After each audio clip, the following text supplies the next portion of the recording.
తరతరాల మన సంస్కృతి సంప్రదాయాలను ప్రతిబింబించే సంక్రాంతి పండుగలో ప్రత్యేక ఆకర్షణ బొమ్మల కొలువు.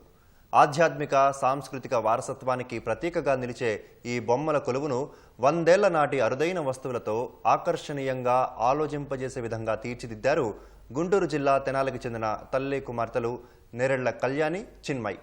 వెంకటేశ్వర స్వామి, గణపతి, లక్ష్మీదేవి, దుర్గాదేవి లాంటి దేవతా విగ్రహాలతో పాటు శివ పరివారం, సీతారామ కళ్యాణం, శ్రీకృష్ణుడు యశోద అనుబంధాన్ని తెలిపేలా బొమ్మల కొలువును ఏర్పాటు చేశారు. ప్రకృతి గొప్పతనాన్ని తెలిపే వివిధ రకాల మొక్కలు, పక్షులు, వన్యప్రాణులు, అన్నదాతల జీవనశైలిని కళ్లకు కట్టేలా అరుదైన బొమ్మలతో ఈ కొలువుకు వన్నె తెచ్చారు.